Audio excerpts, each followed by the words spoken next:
Every player, in any game, in any contest, in any situation where two sides have been moving against each other for a very long time, eventually reaches the moment where they have to decide, do I accept what is coming, or do I make one final move? Camilla chose the move. Sources close to the situation describe a decision made in the weeks following the revelation of her answer to William's ultimatum, a calculated play, one she had been considering for some time, one she believed, if executed correctly, if timed right, if the right people were brought in to support it, could change the balance, could slow William down, could force a pause in the systematic, relentless, impossible to ignore dismantling of her position, could, at minimum, cost him something. It did not go the way she planned. The move backfired, completely, publicly, in a way that left those watching from inside the palace shaking their heads at the miscalculation of a woman who spent 30 years reading the room and misread this one. This is what happened. To understand the move, you have to understand what Camilla believed she still had. Because despite everything, despite the portrait and the estate, and the decree and the confrontation, and the ultimatum and her decision to stay, Camilla believed she still held one significant card: public sympathy, not the overwhelming, passionate, unconditional public love that Diana commanded and that Catherine is building in her own quieter way, but something, a softness in the British public's attitude toward her, that had developed over decades of careful image management. The rehabilitated Camilla, the dignified Camilla, the grandmother Camilla, the literary patron, the charity supporter, the woman who had survived the world's hatred and emerged, if not loved, at least no longer hated. There was a version of Camilla that a significant portion of the public had made a kind of peace with, and Camilla believed that if she could activate that sympathy, if she could position herself as the victim of William's aggression, if she could find a way to make what was happening to her look like bullying rather than reckoning, the public might intervene, might push back against William in a way that forced the palace to recalibrate. That was the calculation. It was wrong.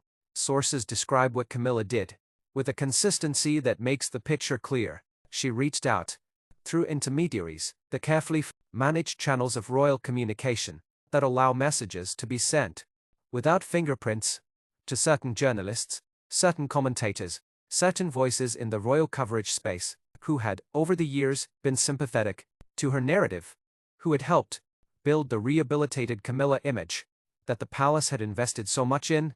The message she sent, filtered through those intermediaries, shaped by advisors, carefully calibrated, was a version of the following: that what was happening inside the palace, around her position, was unfair, that William's moves, the systematic, deliberate dismantling she had been experiencing, were motivated not by justice, but by personal grievance, that she was being treated as a villain in a story she had never had the opportunity to tell from her side, and that if the right people told that story, the public might see things differently.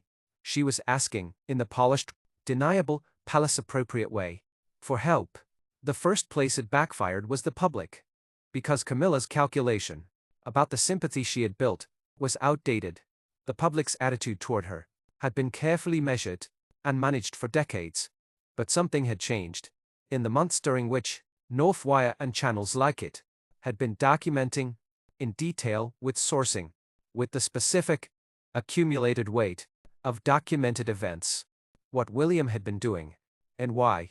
The portrait, the decree, the ultimatum, the insider, the confession, the staff member who refused to serve her, the sealed journals, the night Diana died, and what was allegedly happening in those palace rooms. The public had been absorbing all of it, and the version of Camilla that emerged from that absorption was not the rehabilitated grandmother. It was the woman at the center of Diana's destruction, the woman Diana had documented, the woman the palace insider had described, the woman William had faced in a sitting room and told calmly that he knew everything. When the sympathetic stories appeared, the carefully placed pieces designed to generate a wave of praise. Poor Camilla, William is being unfair. The public response was not what she had planned. It was the opposite. The second place it backfired, and more significantly, was with William, because what Camilla did The reach out, the intermediaries. The carefully shaped narrative, designed to generate public sympathy, created a paper trail, not a formal one. Not the kind of document that ends up in a legal proceeding, but the kind of trail that exists in the world of trusted networks and palace communications, where messages leave traces in the memories of the people who carried them, and some of those people were not as loyal to Camilla as she believed they were. William learned about the move, not immediately, but within a window that those who know him describe as well within the time frame he had expected, because William always expects that Camilla will try something. He has been preparing for her moves for years, and his response was not anger. Those close to him are consistent on this.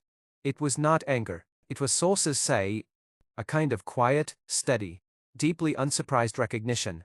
He had known she would try. He had not known exactly what form it would take.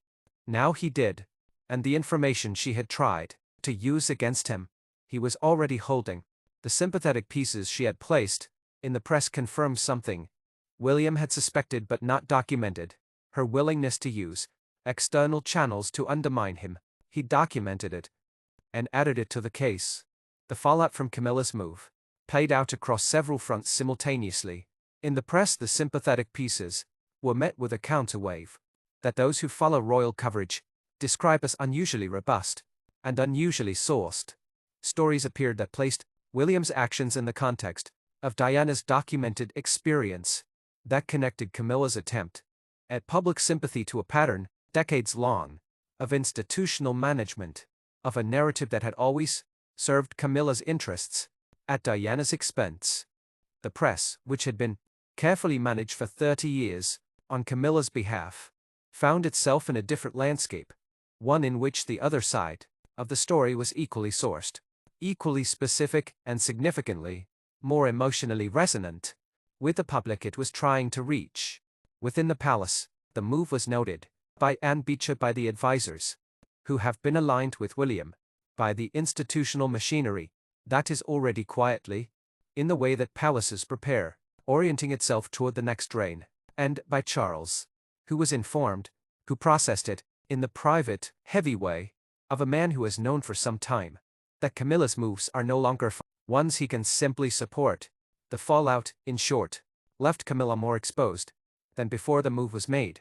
There is a lesson in this that is both simple and devastating. Power, real, durable, grounded in truth, power cannot be undermined by a sympathy campaign. Camilla has always understood the management of public image. She has used it brilliantly. For 30 years, she turned the most hated woman in Britain into the Queen of England through the patient, skilled, institutionally supported management of how the public perceived her. But what William holds is not an image. It is a record, specific, documented, sourced, built across years of careful assembly, and a record minus, unlike an image, cannot be spun, cannot be reframed, cannot be made to mean something other than what it means. By a well-placed sympathetic piece in a newspaper, Camilla tried to use the tools that had always worked for her, and discovered that she was playing the wrong game. The game has changed, and the person who changed it is standing at the end of the 27 years of preparation with everything he needs, watching her make the final move. That confirmed everything he already knew. Diana spent her life fighting against the management of the narrative around her. Her son has ended the management of the narrative, and Camilla's final move, made in the language of that old system, in the belief that the old tools still worked, proved it. Drop a comment. What do you think William does next? New video tomorrow. Same time. See you tomorrow.